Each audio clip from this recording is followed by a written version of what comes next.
at the end of the day, if you do good work, money will always come. Exactly. It's And that three idiots ka thing. Yeah, acha kam, you chase good work and then money will come. yeah. Money actually is probably a very big part of it. So it's surprised it is not discussed as much as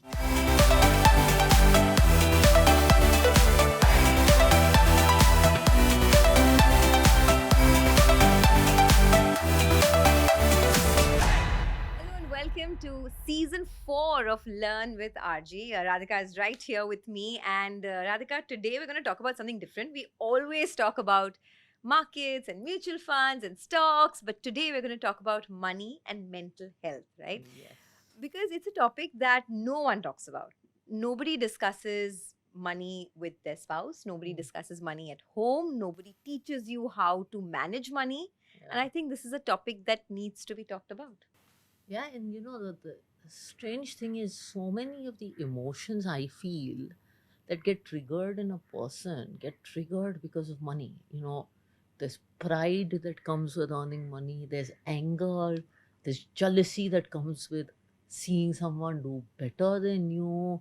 There are fights in houses that happen because of money. So money's ability to affect everyone emotionally is actually very, very high. I mean, I'm wondering, I'm not a psychologist, but I'm wondering when psychologists do conversations, money actually is probably a very big part of it. So it's surprised it is not discussed as much as it should be. But I think it's a very millennial thing because a lot of us, I mean, at least me, came from backgrounds where our parents struggled with money, right? Yeah, They struggled with buying a car, buying a house, and we saw them go through that struggle. So, yeah. for a lot of us, despite making money, we find it very hard to spend it for some reason. Do you think it's a very millennial thing, a millennial I money trauma, as they call it? Yeah, and I think people are at some level very judgmental about millennials. And I mean, I like the point you said because I think you have to look at the context in which different people grew up, right? Firstly, everyone complains about their kids, and I'm sure our parents complained about us. But, you know, like I always say that they're effectively three different Indias, uh, shaped by different experiences. One is like mine and your parents' generation, which was the post-independence India, and they grew up with optimism of post-independence, but they saw emergency, they saw a bunch of war, they saw very difficult times. And then I think ours saw less difficult times, but yet, like, I still remember living in the US and coming back and having to bring a lot of goods back home because nothing was available Yeah. here, or like a landline was not available. And then, like, my 2 year old is the Blinkit generation. So I think attitudes towards money, consumption, everything, and even what you want out of life. I mean, I argue this with jobs too, right? Like, my dad was happy with working in one company, which was Government of India, all his life, and I was happy to get a decent paycheck when I graduated. Today's kids Yeah. want something very different, and I don't think you can judge them for it. I just think people's context is different. So there is millennial words, and the millennial reality is different from our reality. Also, Sonia, we didn't grow up in a time of social media, There and was no FOMO. there was no FOMO. Like, doesn't social media scare you? It doesn't And now. you're a reasonably public person.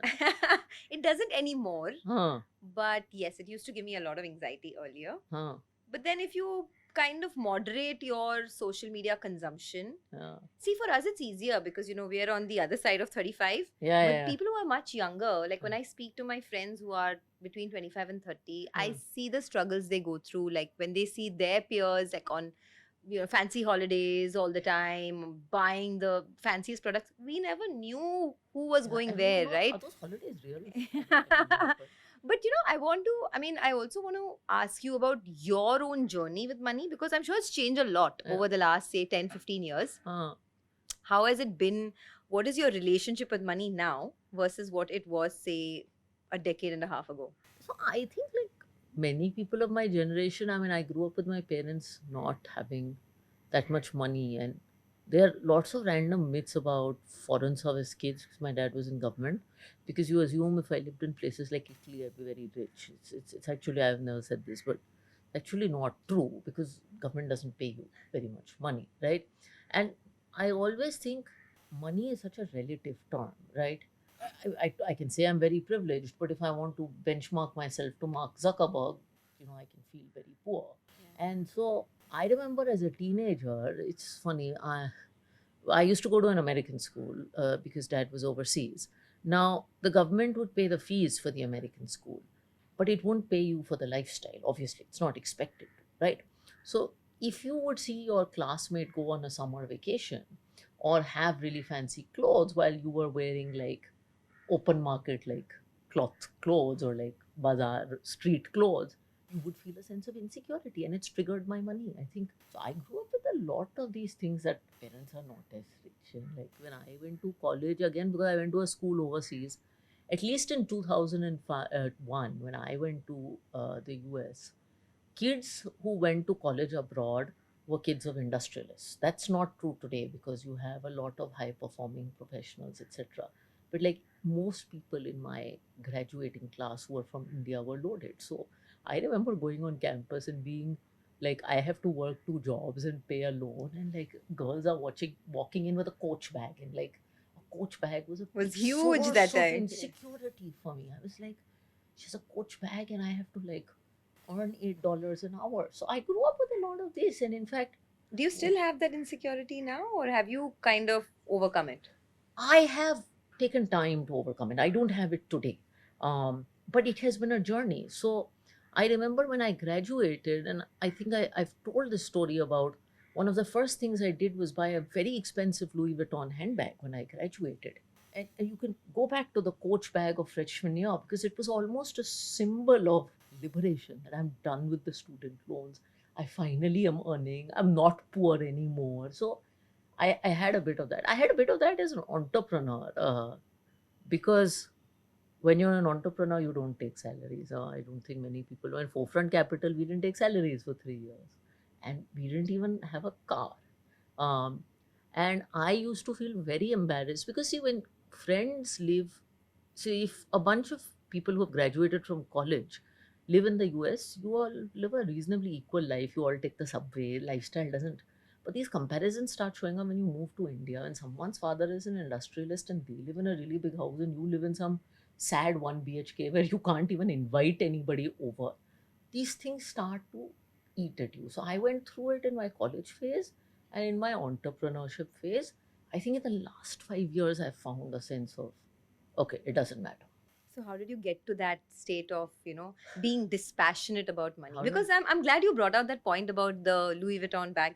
Till today, I still find it hard to part with my money for luxury items you do? because I find it very hard. And I do. this scarcity mindset is Hmm. something that I'm aware of now Huh. because it's what I've seen as a childhood, as a Yeah. child, right? Huh. You see your parents struggle with basic things like, I mean, I was raised in Dubai. Huh. So my parents were I know that. NRIs. Yeah. Yes, they moved from Huh. Bombay and they struggled in a strange land with strange people. They would collect every penny. So it was not Actually, a lot of easy. people don't know about this about immigrants, and I am glad you brought it Yeah. up. That people who leave their home countries to move abroad often struggle a lot, especially first A lot of gen. money insecurities. Yeah. Yeah.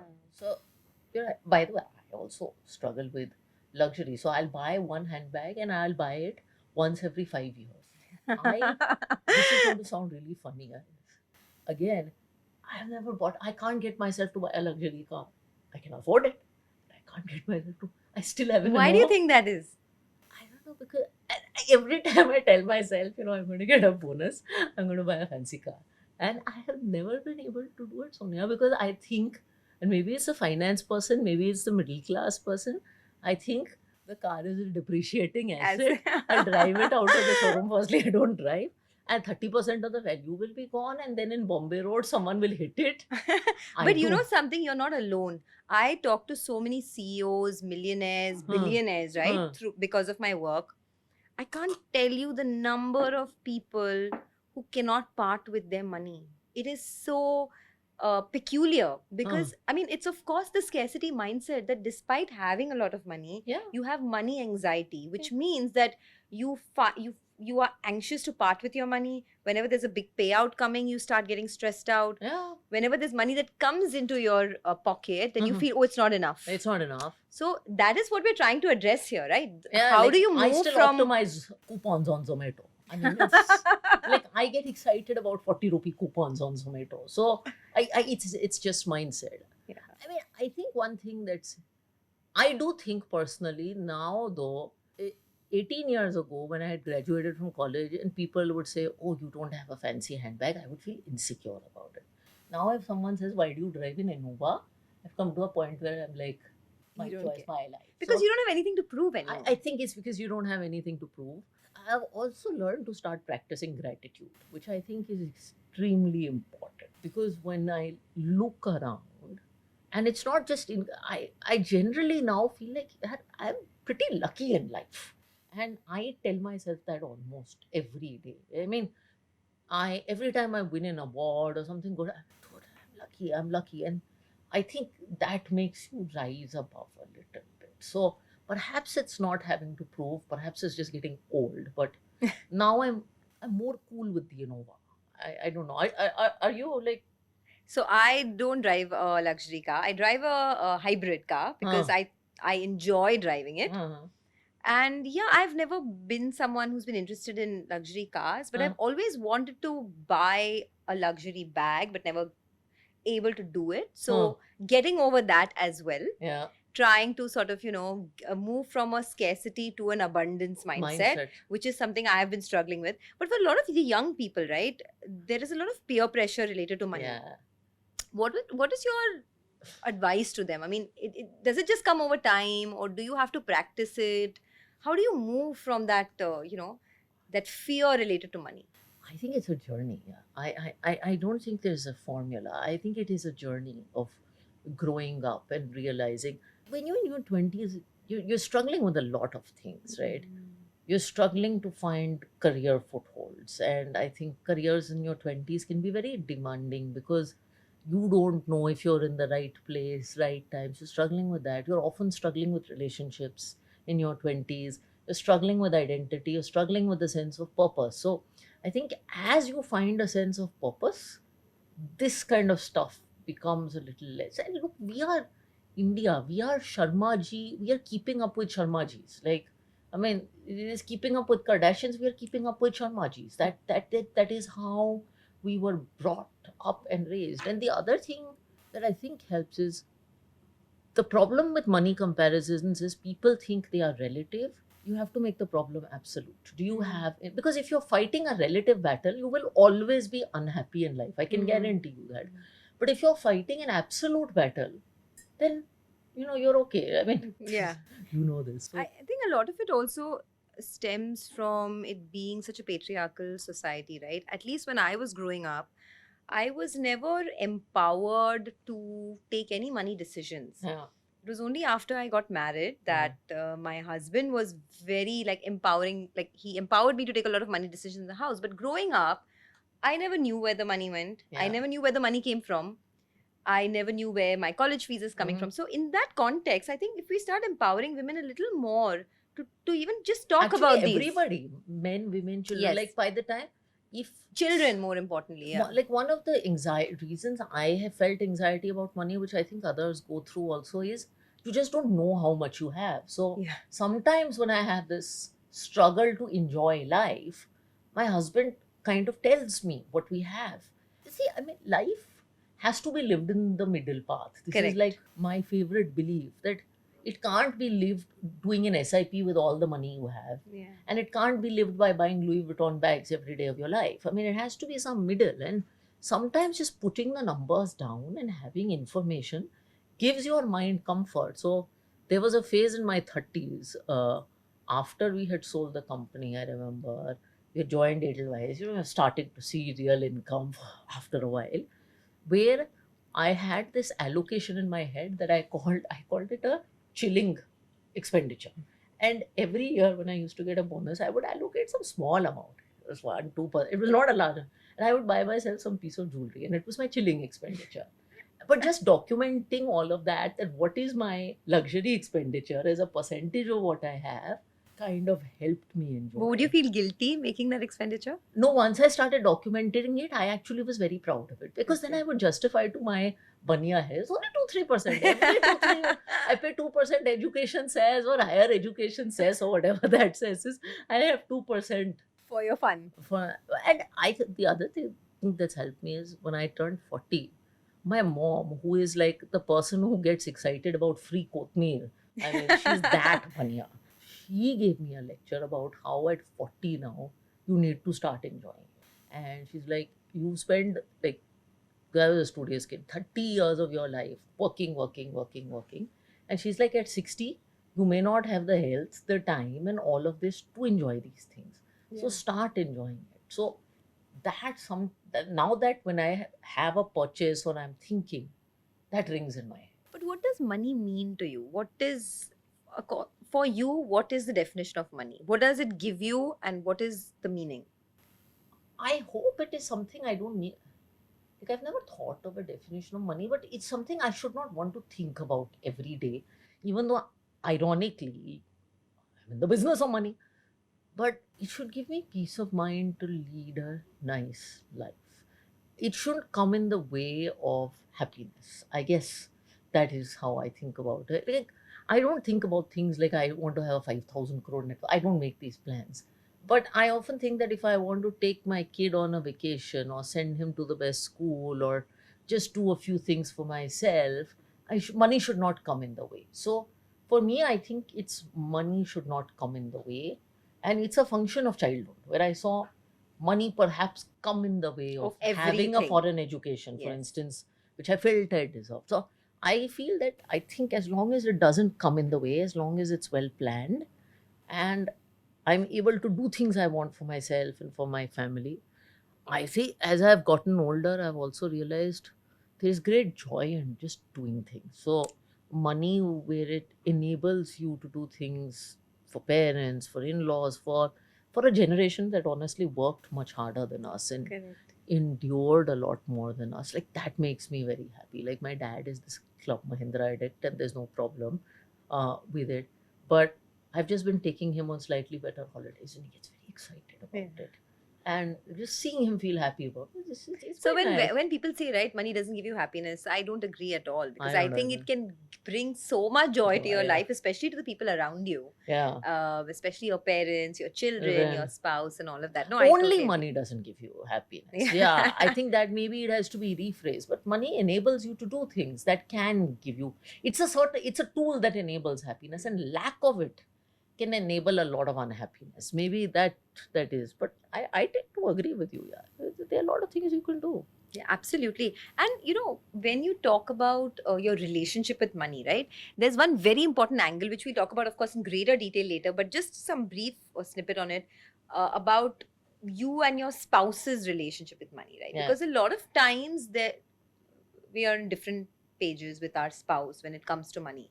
How do you sort of work on that? God, I think That's a whole different topic, but it's a whole yeah. different topic. And I think it is so deeply personal. Um, and in my case, my husband and I met in college. We were contemporaries, and in the early days of college, like most poor college kids, if we went out for dinner, we would split the bill and say, "You ate one non-veg dish, and I ate the veg dish," and that's what it was. And so it started as a very equal relationship. And now obviously we don't fight over who ate one non-veg and who did not eat one non-veg. Thank I'm God. sounding like such a bania here, but it's evolved to be a very equal relationship. And we talk about money a lot so that we iron out the issues. So we sit down once a quarter and discuss everything. We see the portfolio. We document what we will do and we will not do. And he's a big documenter. I'm not a documenter, but he writes everything down. So it's evolved from when we started dating, a relationship of real equality to one of equality, but also You coming worked to on it over equality time. with a little bit of maturity and reality thrown in. Okay. I think that's where we are. That's great. That's great. At least you've been working on it. But Yeah, we you know, work on it, and we I keep telling people to work on it, and they don't listen to us. I feel a lot of times also your relationship with money improves if you're financially independent, right? Yeah. And that comes only with your investments and how you plan your money. Yeah. So I keep telling a lot of young girls ask me, Uh. how do we structure it? What do we do? Yeah. I said, you don't need to wait for that man in finance to to come and come and- rescue you. You can be your own man in finance. I So I mean, think, I think a lot of women's anxiety about money comes from just not knowing. I saw Yeah. an incident in the household a few months ago where, the man was not there in the situation. And, obviously income levels change when one member of the family is not there. But there's so much anxiety. And my point was, if you are financially independent, one, and if you just don't get scared, like, because, and also I feel, Sonia, the financial industry can be very scary. Hmm. Sometimes it's very natural for me to open a bank account screen and understand everything. But Correct. sometimes people don't understand what a damn debit and credit on that screen is. So it can overwhelm you. So I think independent and literate both are very, very important. Hmm. Just having the literacy that if that stupid bank account screen freezes, the world is not ending. Well, I've Hmm. actually seen women having breakdowns Hmm. over money vocabulary, money conversations. And once you control it, it's a tiger that you can control. I feel. Hmm. But for women out there who are perhaps watching you and who want to sort of start their journey, what are the 2 or 3 things they need to conquer? I think it's just fear, man. I honestly think that they just need to conquer the fear that they can't do it. And fundamentally, as women, we have a lot of imposter syndrome, I believe. It happens in offices, it happens at home, and it happens with money, right? I mean, you think a bunch of capable women who can run homes, have big careers, can't choose a couple of mutual funds. I mean, I found it so hard in my corporate career to ask or negotiate really, my pay. I did too in the early days. Every time. It's just something that it's the mental block, Yeah. that I can't ask for or I can't negotiate for my own Where pay, does it which is come not, from? I don't know. It's just like you said, right? The imposter syndrome. Like maybe you're never taught when you're younger Yeah. that you can ask for what you deserve. Yeah. In Whether fact, you're it's taught the contrary. you're taught the contrary. Just accept whatever comes your way. नहीं, you were taught कि थोड़ा सहमा रहो. I mean, I was getting married and I had a very light bridal lehenga. And so I was walking super fast. And the Pandit got angry at me, saying that you have to slow down. You have to be a certain demure and you have to cry it. So you are taught to be a tad bit more demure, which is exactly the opposite of asking for what I deserve. And But have you been able to negotiate your way through better deals over the last 5, 7, maybe 10 years? I am getting better. I don't think I'm the best negotiator on earth. But in my 20s, so I was exactly like you were. Like, dude, how can I go and ask? How can I go and ask? What will they think of me? And I don't think anyone thinks worse. Now I have gotten better. It also, I now I'm responsible for 300-400 people and consequently 300-400 families. So I don't have to only negotiate for myself. In fact, I think I'm better at negotiating for others than I am for myself. I don't know if I should say that, but yeah, I think I've gotten better because there's a certain sense of responsibility. One, I do it for a larger pool. And second, I've realized that nobody judges you. So, you should not just go and say, give me 4 times the amount of money. But I feel that if you have a reasonable argument, often backed with data, and if you are not a whiner who comes and says, do something for me every 6 months, generally people will listen to you and not judge you for it. And if you are working with people beyond a point who are constantly judging you for it, then maybe you're in the wrong place. So I've gotten better. I've gotten more comfortable. I still have, in my view, miles to as a negotiator. That's great. I mean, just the It's a awareness, I'm just the 4 on awareness 10. that you've gotten better is enough. I'm right? 4 on 10. I've gone from -1 to 4 on 10. Moz. I'm not 9 on 10 on anywhere, but 4 on 10 is progress. I think it's work in progress for everyone. Yeah, but I mean, most girls struggle with. But so money is the hard one to negotiate for. Negotiating for projects, ideas, that I've gotten there. I think I'm 9 or 10. Negotiating for a larger seat at the table, basically. That I think I've gotten to 10 on 10. It's money where the hurt or whatever you call it. So, what did you do right in negotiating the other things that you can't make progress in with money? I think money is very personal. The other stuff is a little bit of career oriented. I don't know. It's once I asked me that, I don't know, but there is some gap. So I'm telling you, on the other stuff, I think I'm 10 on 10. On money, I think I'm 4 on 10. I think you also have a little bit of this scarcity mindset. Yeah, Because maybe I do. you do, because I mean, at least in the conversations, I feel like, you struggle with kind of maybe not just accepting the fact that you are making a lot of money. Money, yeah. It's just that maybe something from your past, something from your childhood. No, I have full scarcity mindset, full near scarcity mindset. I'm telling you, I get excited with free stuff. Like even now, I used to get excited with free food as a college kid. I still get excited with it. So I do have a scarcity mindset. I don't like wastage. And I'm trying to also be a better role model to my son, because one of the things I keep getting paranoid about is How how privileged they are. yes, how privileged he is, and whether privilege will rob him of hunger. Because, like, my father had a lot of hunger. But that honestly is a losing battle, Radhika. I mean, No, all I our don't know kids if are it- super privileged, and there is not a thing that they lack, which I know, is but- just by function of how the kind of infrastructure we've created for them. So, what do you do about it? But at least you can not double down on the privilege. So, it's not that I will send him to a less school, but I'm not going to pay a decorator 2 lakhs for a birthday party. And I just did a birthday party. It drives me nuts, yaar. In our time, birthday parties were done at home, right? I'll do a birthday party and I'll not do it at home. I mean, I know lifestyle has progressed and all of that. But in things that are excess, I still want to be controlled, because I just feel sometimes there's no end. I mean, it's so I know it's a hard problem, but I don't want him to lose fire in the belly. And at the minimum, even if he has all the privilege, I want him to know that his parents work very hard to give him that privilege. But just for argument's sake, right? Our parents couldn't throw us a party with decor of 2 lakhs Yeah. because they couldn't afford it. Yeah. But today you can. Yeah. But So, just for argument's sake, if you can, don't you think you should? so does a 2-year-old need a birthday party with decoration of 2 lakhs? Who is to decide that? I don't know. So why not? Why don't I do decoration of 15,000? I'm not saying do zero decor, right?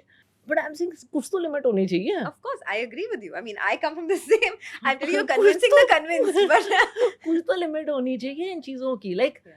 I am not saying, but like when he was born, we used all the old clothes because my husband's brother, he has kids who are older. Like, I don't know what. I mean, I've seen 2-year-olds walk, or 1-year-olds walk out in Gucci and Armani suits. Can I afford it? I probably can, but I don't think it's a good idea. And the amazing thing about children is, and I keep seeing this with my son. One of my colleagues here gifted me a little umbrella for kids. And I swear it must be a 200-300 rupee umbrella. I gave it to my son. He was so thrilled with it. Like, his life is that little umbrella, and he walks around and he doesn't share it. He doesn't know whether it's a Louis Vuitton umbrella or a Yeah. branded umbrella. It's a 200 rupee umbrella, and he's super happy. Kids don't know that. and they don't care. And they don't care, and they should stay that way. Yeah. They should stay that way. So, So there's this concept, right? Being rich versus being wealthy. looking rich versus being wealthy. Yeah. So that is, I think that's working out very well for you, because clearly from the conversation that we're having, you prefer to have silent wealth than look rich, Yeah. which is a great. I mean, there's a lot of peer pressure nowadays. So They- how did you kind of move into that mindset? How does one move into the mindset? Is it that once you reach a certain phase where you have these accomplishments, where you have made your mark in the industry that you're at, then you don't need anything, you don't need to prove anything to anyone? To be honest, I think it certainly helped, right? Because your identity when you are 18 or 19 is very shaped by whether you have that handbag or not. And maybe people still judge me for the handbag I carry. I don't know. Maybe they secretly do. But I don't judge myself for it, because I know there's a certain sense of accomplishment, and I know a large number of people respect me for other things. So I think it is about building other things that you can be proud of, rather than which holiday you went to or which car you drive. And I think mental health is finally about money or non-money. I think mental health is finally about self-acceptance, right?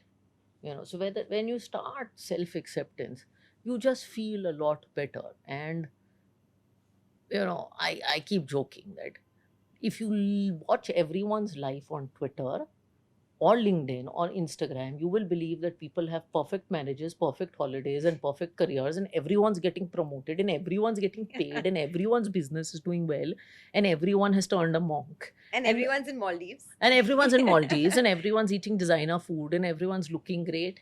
And we know that this is not true. The other thing is, a lot of people write letters to me with because of some of my talks online with the truth. And And what do they say?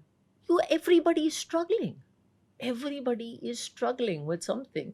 Some looks issue, some issue about what kind of English they speak. Everybody is struggling. So once you start to see this stuff, you become a little more settled. That look, everybody has it tough. This social media stuff is not real. It's important. I'm still on social media, but it's important. Your offline life is very important. Your offline life is genuinely important. And since we're talking about FOMO, right, there's also a lot of FOMO in the markets, I see. Oh, Like with people, I mean, there was this whole crypto phase where everyone had yeah. FOMO about missing out on the crypto rally. Yeah. Then there was this whole phase, of course, there's now this whole derivatives and FNO Oh, yeah, and there's people the F&O making phase. losses and all of that. The F&O phrase is crazy, right? Because Yeah. sometimes I write comments. I don't know if you've seen this or during your TV days, but sometimes I write comments about being responsible with F&O, and people attack me. Like I get trolled viciously, and I'm like, I'm just giving responsible advice. So these people are feeling FOMO, and they think I'm a bad person for talking about it and guiding them against it. Do you see this? I do, but I also feel like a lot of young people Uh-huh. who get carried away by what they see on social media with respect to trading, FNO gains, all of that, that's how they get sort of, they But feel do they that FOMO. think the gains are real? Do they not know? I mean, it's a question. It's a genuine question. See, we've been through the whole drill, so we know, right, over the years. Yeah. But a lot of But people do have they just know? entered into the market. Uh, So for them, they get carried away by a lot of these gains, and they want to make a quick buck. And Buck. you've seen how that's panned out over the last many There's years, also right? a lot of advertising around it. Again, I had a female 50-year-old family member who once called, and she's never done anything more than an FD, and she said, I want to do some online F&O platform I found on Facebook. So there's also a lot of, unfortunately, I think, marketing around it now There is. about quick gains. And I'm glad that SEBI is doing a lot to kind of, at Yeah. least doing their bit to regulate all of this. Everybody's doing their bit, everybody's talking about it, but nobody's stopping it. In fact, I almost feel because so many of us are talking about it, there's a rebel that's rising in people saying, I want to prove all of you guys, all of you old aunties and uncles who are whining about FNO wrong. And by the way, then you also hear these really sad stories of people mortgaging family homes and all, Yeah. and losing money and doing unfortunate things to themselves. So you also hear that. But there is a rebellious group of people are there. All you uncle and aunties was telling me, don't do this now. I'm going to do it. You watch. So I'm nervous. But I mean, everyone likes to make a quick buck, right? If you Yeah. could. Mm. But patience is a virtue you need to have in the market for sure, as we know. But I mean, just coming back to money and mental health, right? We've spoken a lot about it. And it's very enlightening to know that someone like you, Mm. who is so-called successful and has achieved so much in her industry, also goes through struggles with money, also goes through insecurities with Yeah. money. And your relationship with money is fractured just like all of us, Yeah. mere mortal, so to speak. But do you think that there's a hack? Is there any hack that to kind of improve your relationship with money? I think being honest with yourself is a very good hack to improve your relationship with money and with yourself. And just being honest about what you have, what you don't have, really helps.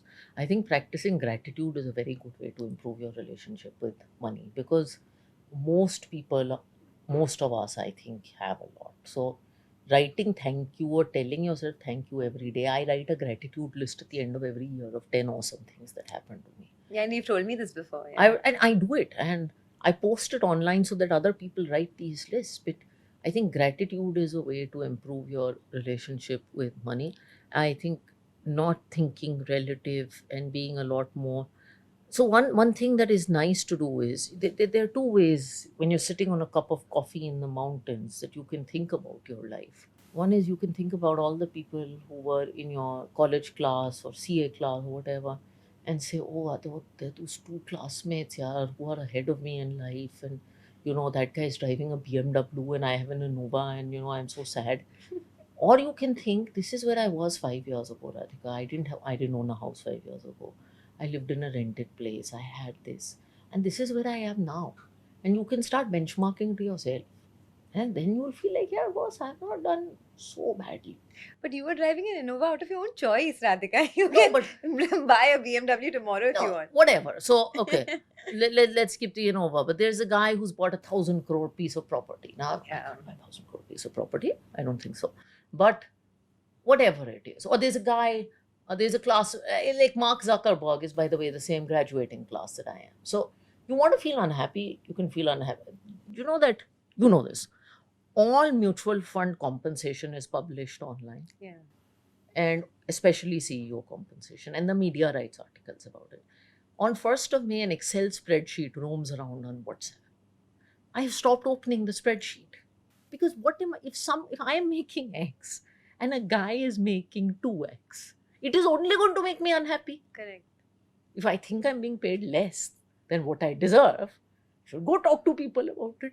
But this is just going to make me unhappy. I mean, I live in an industry where all my peers, their salary is disclosed. But does it affect you a little bit? It does not affect me anymore. So I'm happy to negotiate for what I deserve, because there is, and I have also come to realize, at least as far as compensation is concerned, there is no arbitrage in life.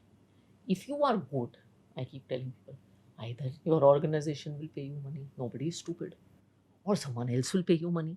So there are very few arbitrages exist in life. So this stuff has started bothering me a lot less. But this journey to self-acceptance and journey to accepting a lot of the things that you can't change, Yeah. has it taken a lot of time, and has it been your own journey, or have you had mentors, or maybe your spouse, your family, who's kind of helped you through it?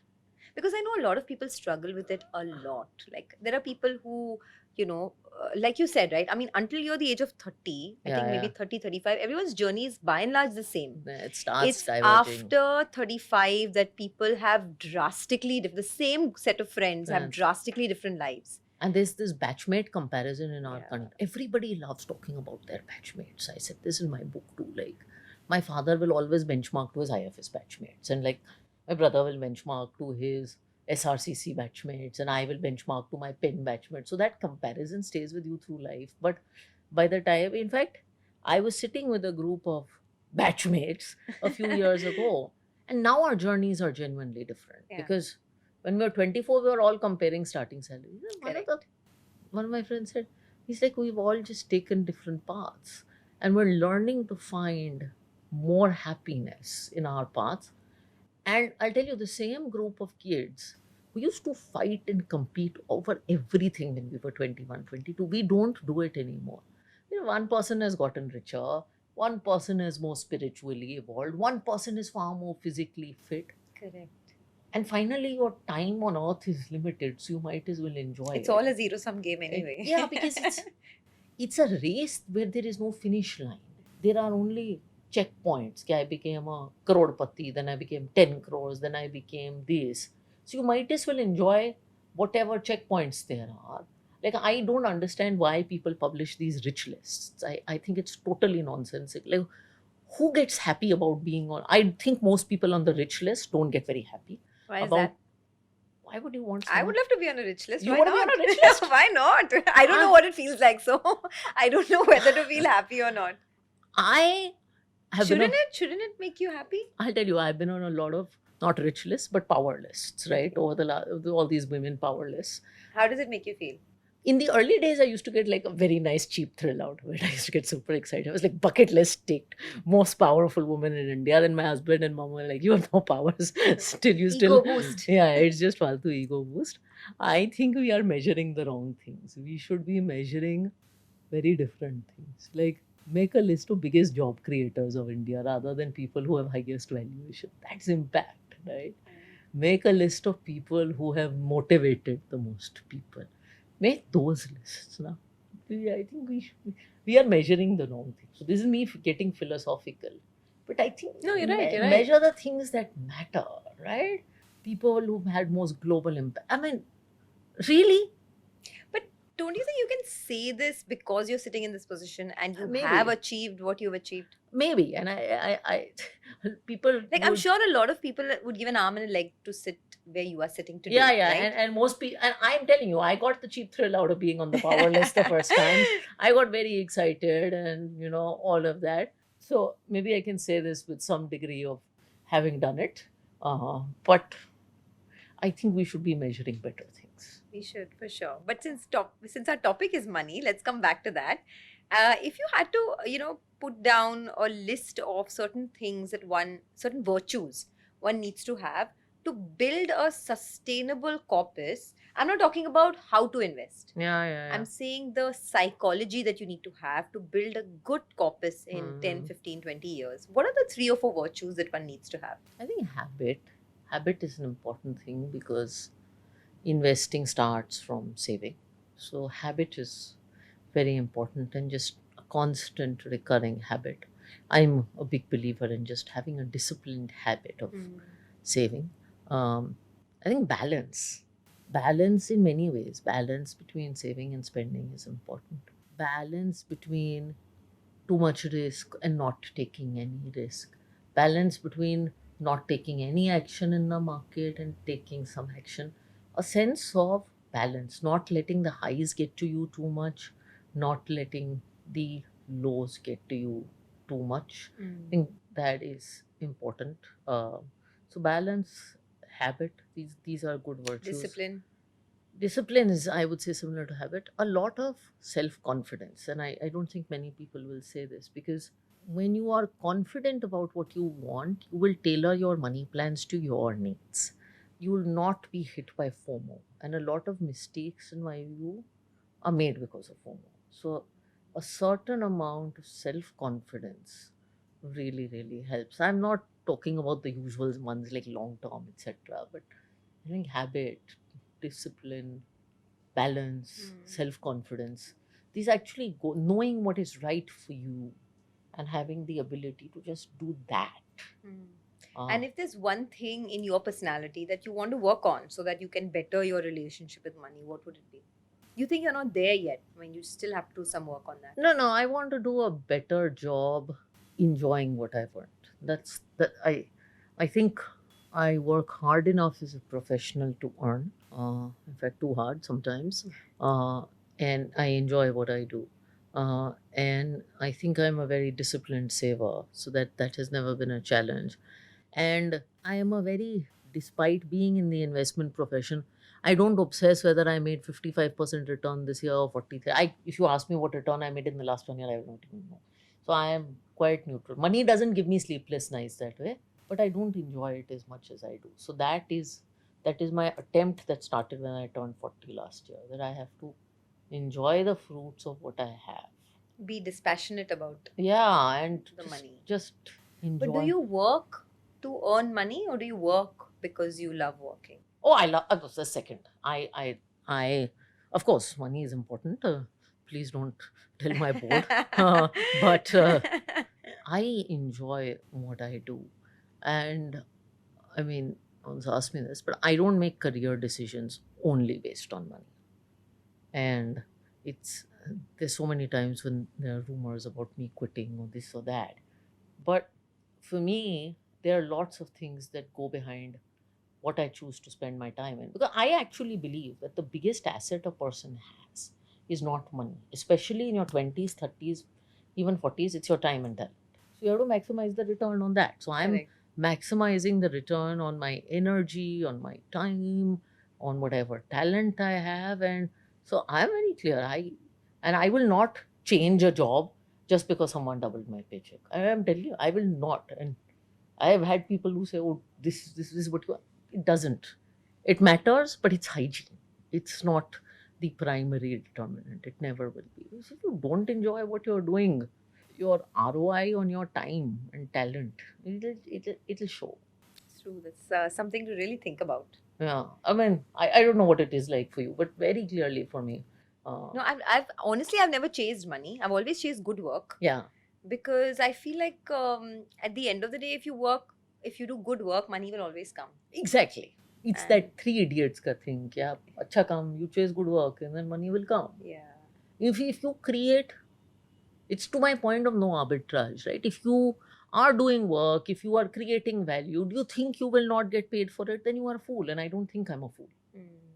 No, but I think you need to plan properly. I think a lot of people don't plan. They don't plan for their future. They don't budget for the month. They Yeah. don't know where their money is going. Right? They don't document. They don't talk about it. So coming back to the point, right? I feel working is fine. Like Yeah. you work for the fun of it and then money comes. But if you don't plan well, then you're really like it's a losing battle. Then it's sad because you worked very hard to generate something and you can't optimize that. So once you earn money, yes, there's, and you know, a lot of people spend time thinking about, Sonia, and this is a whole other conversation about what stock to pick. And they will have 10 bank accounts where surplus capital is lying for years Yeah. because it's just so inefficient. Like they will do, so they don't do basic planning for sure. So that absolute, nobody says be sloppy about money. Yeah. Absolutely don't be sloppy about money. Okay, one final thing before we close the conversation I want to talk about, which is really important for me, since we're talking about the markets, right? The biggest emotion that one needs to conquer in the markets, as we know, is fear, Yeah. right? So almost every other day, people, especially like now on 5th August when the market fell, right? I'm sure you must have got so many people asking you, oh, should we sell? Should we redeem? Yeah. How do you conquer fear in big market crashes? So firstly, it's gotten, I think you guys, and I know you're ex-media, so I should not say that too much, but I think media exaggerates this so much, right? Like X billion dollars or trillion dollars or market cap lost and screens going red. There is so much drama that is Making created. noise about it. Yeah. So much drama that is created. Honestly, if someone went on vacation between whenever 5th August and 12th, they would come back and see their NAV and be okay, 2% gira hoga. But Yeah. if they watched the news, they would have had 1,000 emotions, one semi-heart attack. God knows what all would have been inflicted on them. So generally, I keep telling a lot of people to shut off the news. And again, I know you are from that X fraternity or that fraternity, but No, but I'm with you on this. I mean, I think there's a lot of sensationalizing that there's goes too on. much sense. Just because you report it on a minute by Platform. minute basis, also, right? I mean, And that's it's not your only you job, guys, it's social media, it's Yeah. everything. So your NAV is suddenly falling 10 times a day instead of one because someone is emotionally, and someone will send you some news, and you know, on the day that happens, Yen everybody. carry trade. Yeah, everybody suddenly becomes a yen carry trade expert on Twitter, and then they become a Bangladesh expert. And so you have all of this. So your mind is just thinking about this. I'll tell you, investors have gotten a lot better. I mean, we run a retail business, we have almost 20 lakh folios. We don't get very many calls. In fact, on most of those days, we get much larger investments, usually double of what we get in a day, shows up on that day. So normal people who lead their lives will see maybe NAV is down, I can buy it cheaper, and they go on. Some people, a large part of people, do nothing. So financial educators are actually doing a good job by educating people about how they need to buy every dip and stay someone is invested. doing a financial Yeah. advisors, whoever is doing a Yeah. good job, and people have become sensible, right? Yeah. I mean, Indians are bargain hunters. So, and I always tell people, you have confidence in the Indian economy over the next 10 years. If you do, then stop worrying about the day's drama. And I genuinely think, I mean, I've had this conversation with some friends in markets that the markets fraternity is the one that does all this conversation. Like, I've actually cut myself off from nearly every I'm not on a single financial markets WhatsApp group. If I am, I have muted you guys. So I am not on any one of them because it is just going to create stress. Yeah. It helps me. I don't do anything with my money on days like this. Just turning off WhatsApp groups has been great. I tell investors, just get off every financial markets WhatsApp group. So cut off all the noise, basically. Cut off all the noise, man. Razor focus. Razor focus. Yeah, there are much better things than the stock market. Life is much cooler than. I'm telling you, having a 2-year-old is really brought a lot more balance. Humbling experience for you. No, it's brought a lot more balance into my life Yeah. because I realized there's an offline life where a guy gets happy with an umbrella and a teddy bear, and life goes on. And life goes on, and goes on quite nicely, actually. Yeah. So it is fine. I mean, so I have started realizing that. I am telling you, a lot of credit to my 2-year-old for just calming me down. Imagine that, right? I mean, our entire life we're taught that we should teach children, but eventually children come into this world to teach us Yeah, a thing or two. because they teach you to step back and zoom out. Yeah. So you go back, you zoom out, and you move on. And Okay, zoom out, you move on. Thank you so much, Radhika. It was so much fun, actually. Very enlightening because it's a topic we don't talk about. yeah, And I'm sure I feel like people should talk a little more about money. Communication is key, and that's the only way you can Yeah. heal your fractured relationship with money. keep talking. It's not a taboo topic, and if you're stressed about money, talk about it to someone. Okay, on that note, thanks a lot for watching. And until we meet again in the next episode, stay safe. Subscribe to our YouTube channel, Edelweiss Mutual Fund, and click on the bell icon for notifications. Mutual fund investments are subject to market risks. Read all scheme related documents carefully.